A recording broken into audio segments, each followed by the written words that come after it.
आज तुम्हाला निर्णय घ्यावाच लागल की तुमच्यासाठी भीमचं शिक्षण गरजेचं आहे की आपलं कुटुंब आणि आपल्या मुलाचं आणि सुनेचं आयुष्य. जिजाबाई, मला कुठलाच निर्णय नाही घ्यायचा आहे. जातो इथून. तुम्हाला लक्षात तर असेल की आपल्या लग्नाच्या पहिल्या रात्री तुम्ही मला एक शपथ घातली होती की आपलं कधीच कुठलं मूलबाळ नसणार. हवं तर मला गुन्हेगार समज, नाहीतर मला माफ कर, पण एक गोष्ट खरी आहे की आपलं मूल बाळ नसणार. आणि हे मला लग्नाच्या आधीच माहित होतं की तुम्ही जो बी निर्णय घेता तो लई विचार करून घेता तुम्ही आणि समतोल घेता. तेही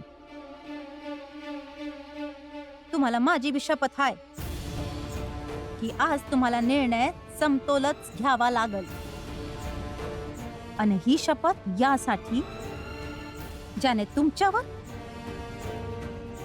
तुमच्या मुलाचं प्रेम वरचढ ना हो. आणि मला माहिती आहे की तुम्ही माझ्या शपथेची लाज नक्की ठेवालच, जशी मी ठेवली होती. आणि जर नाही ठेवू शकले तर मी हे समजून घेईन की तुमच्यासारखा आदर्शवादी माणूस बी खोटी शपथ खाऊ शकतो आणि घ्यायला बी लावू शकतो.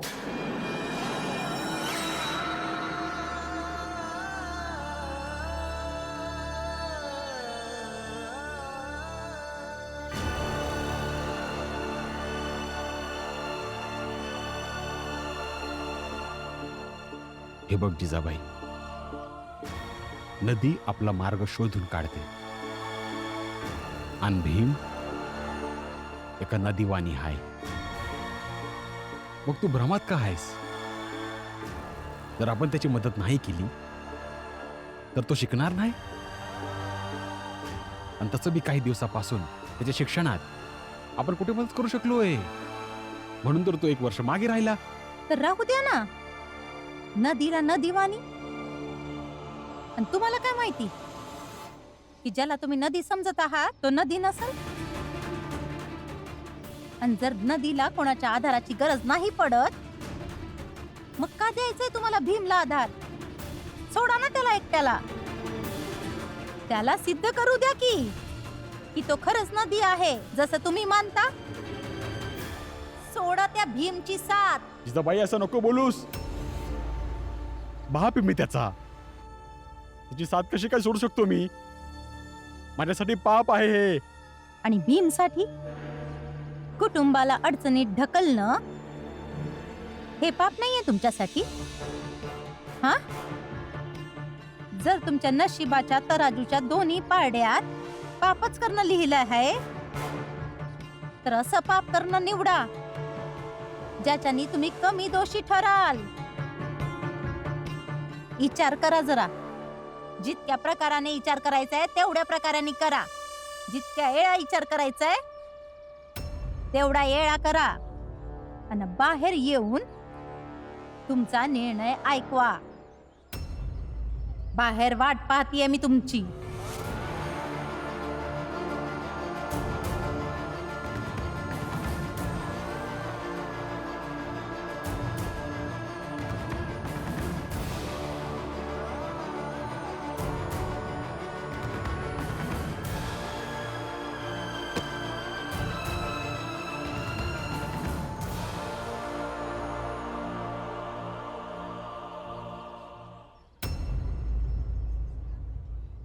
ते बाहेर येऊन त्यांचा निर्णय ऐकवतील.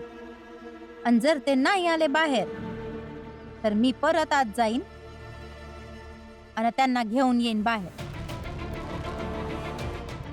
आई, तुम्ही बाबांना इतका त्रास का देताय? नको बोलूस रमामध्ये. मी बोललो ना, कोणालाही बोलण्याचा हक्क नाहीये. ऐकलं? खरं बोलतोय तुझा नवरा पहिल्यांदाच. उद्यापासून आपल्याला ह्या गोष्टीची लढाई लढायची. तुम्ही समजे वर्गाच्या बाहेर नाही तर वर्गाच्या आत राहून शिक्षण घ्याल. शिक्षण बी सूर्याच्या उष्णतेसारखंच असतंय. त्याशी या जागा बदलल्यानं सूर्याची उष्णता कमी नाही झाली, तशीच वर्गात जागा बदलल्यानं किंवा पुढं मागं बसल्याने, इकडं वेगळं बसल्यानं ज्ञानाचा असर कमी नाही होत. तू शाळेत जाणार, तुला शिकून सवरून इतकं मोठं व्हायचंय की प्रत्येक न्हाव्याला तुझं केस कापावेसे वाटावं, प्रत्येक माणसाला तुझ्यासोबत बसायची इच्छा व्हावी, प्रत्येक माणसाला तुला स्पर्श करून त्याला गर्व वाटावा. भीमपुरा, जमिनीवर पडणाऱ्या पाण्याला बघ आणि पाण्याला जमिनीच्या आत जाण्यापासून थांबू शकतोस? तर थांबून दाखव. पण बाबा, हे कसे थांबेल? तसाच तो पण नाही थांबणार आणि ना तुझं शिक्षण थांबणार. तुझं हे नवीन पुस्तक एकदा बघून घे. जे सांगितलं होतं ते समजा आहे ना? जर काही राहिलं असेल तर परत जाऊन बाजारातून घेऊन येईल. भीमाच्या शिक्षणासाठी तुम्ही कधीपर्यंत मेहनत करत राहा? भीमाला पण विचारा, त्याला पण सांगा की याने पण काही काम करावे. काही वर्ष आणखी शिक्षण घेईल, मग तर जीवनभर कामच करायचंय. मग करीन ना आराम. माझ्या आयुष्यापेक्षा जास्त गरजेचं आहे भीमचं शिक्षण. भीम शिकून सवरून मोठा माणूस बनला की मी कायमची जिवंत होऊन जाईल. भीमरावचे आई वडील कधी नाही मरणार सुभेदार साहेब. ते आपल्या मुलाच्या नावाने नेहमी लक्षात ठेवले जातील. आपल्या लग्नाच्या पहिल्या रात्री तुम्ही मला एक शपथ घातली होती की आपलं कधीच कुठलंच मूलबाळ नसणार. म्हणून तुम्हाला ही शपथ आहे माझी, ज्याने तुमच्या भीमच्या बद्दलचं प्रेम तुमच्यावर वड चढ नको चढो.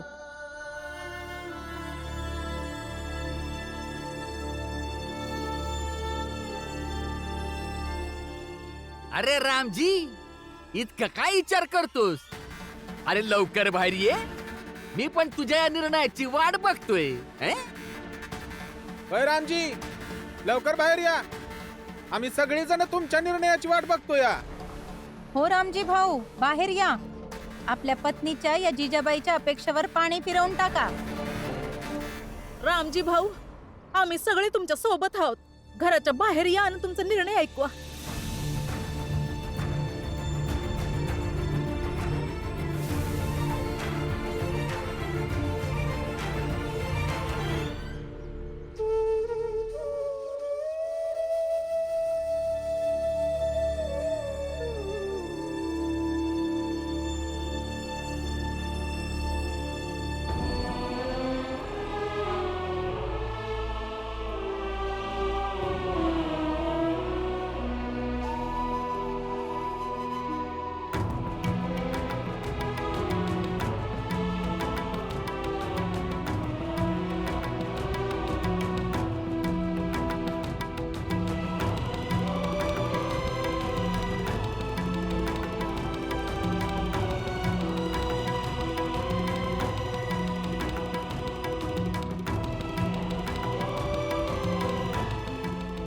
आपल्या लग्नाच्या पहिल्या रात्री तुम्ही मला एक शपथ घातली होती की आपलं कधीच कुठलंच मूलबाळ नसणार.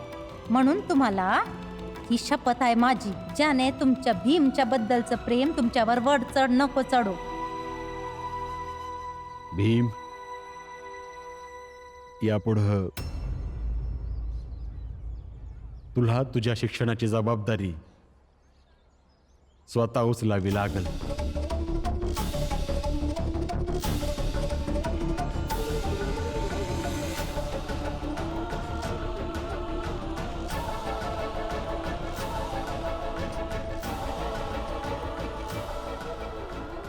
मी आनंद, लक्ष्मी, मीरा कुणीच ती जबाबदारी वाटून घेणार नाही.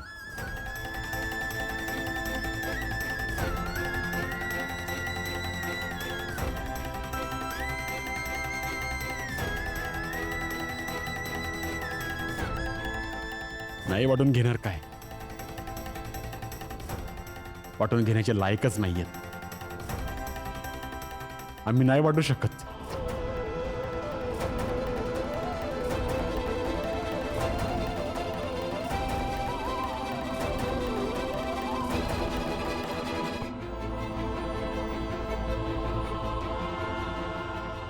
मला माफ करून टाक पोरा. आम्ही तुला पुढे शिकवू शकत नाही.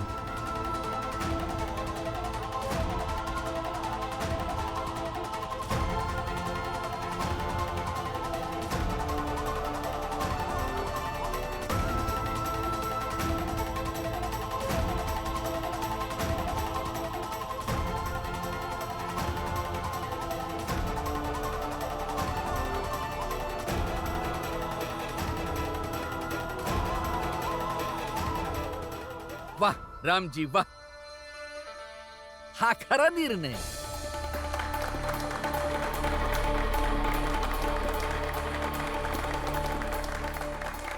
बस करा तुम्ही लोक.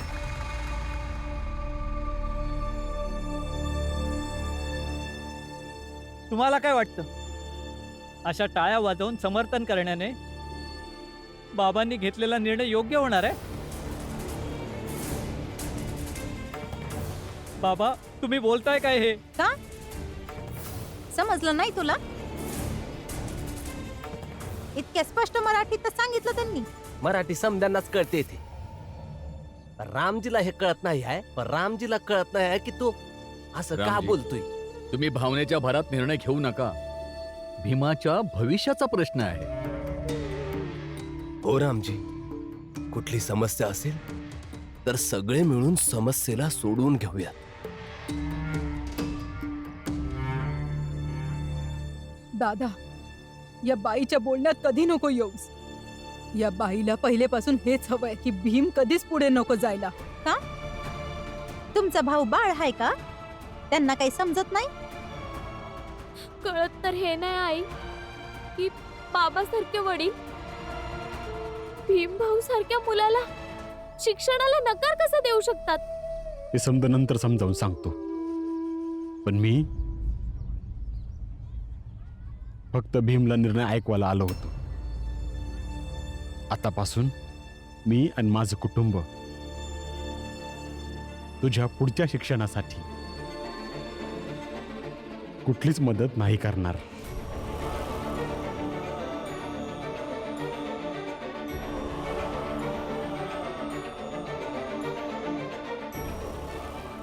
नाही बाबा, माफ करा, पण तुमच्या सांगण्याने मी हे मान्य नाही करणार. मी आणि लक्ष्मी भीमची मदत करणार. आणि मी बी. आनंद, ज्या घरामध्ये तू राहतोयस त्या घराचा प्रमुख मी आहे.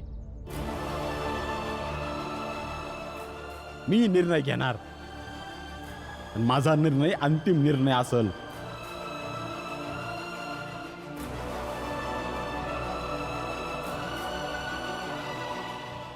आणि पुरंजन, तू पण भीमची कुठली मदत नाही करायची.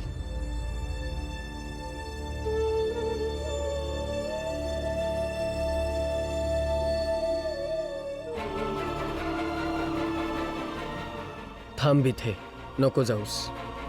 हात सोडा माझा. मी अजून इथे नाही थांबू शकत.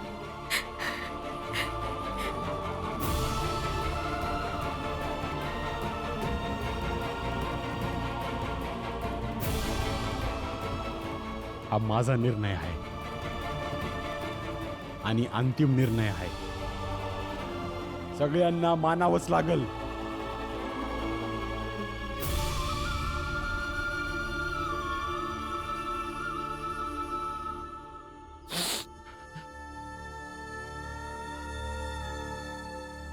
नाही रामजी भाऊ, असं नका करू.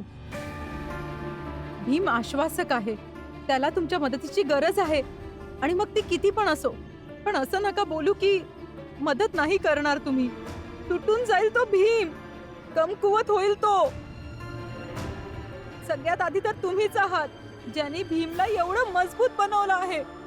नका करू असं. रामजी भाऊ, जेव्हा भीमला तुमची सगळ्यात जास्त गरज आहे तेव्हा त्याला एकटं सोड नका.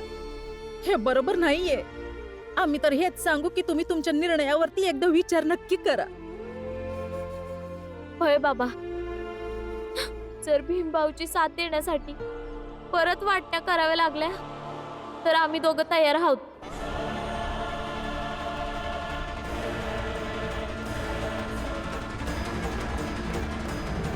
कमीत कमी भीमभाऊंची मदत तर करू शकतो. मग आपण एक कुटुंब नाही राहणार ना. हो बाबा, लक्ष्मी बरोबर बोलते. करून टाका वाटण्या. त्या बहाण्याने आपण भीमची मदत तरी करू शकतो. दादा, वहिनी, हात जोडतो, पण यापुढे कधीच वाटणीचं नाव नका घेऊ. वाटणीचा खेळ आधीच खूप झालाय.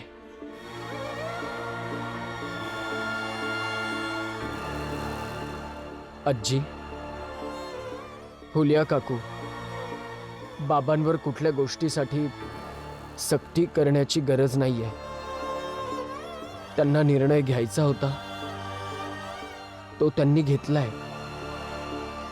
तुम्ही सगळे ही गोष्ट मान्य करा किंवा नका करू, पण मी हे स्वीकार करतो की मला बाबांचा निर्णय मान्य आहे.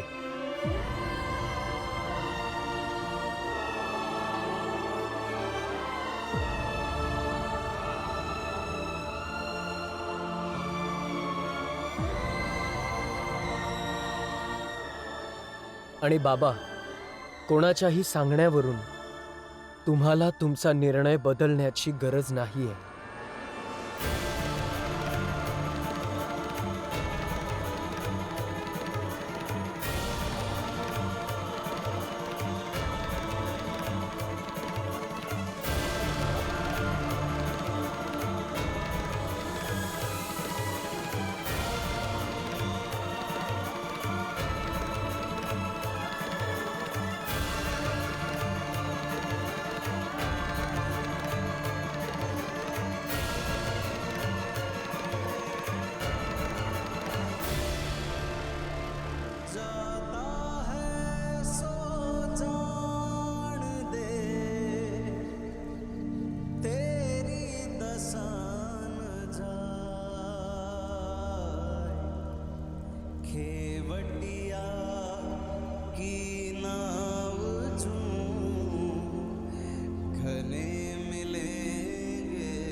हा.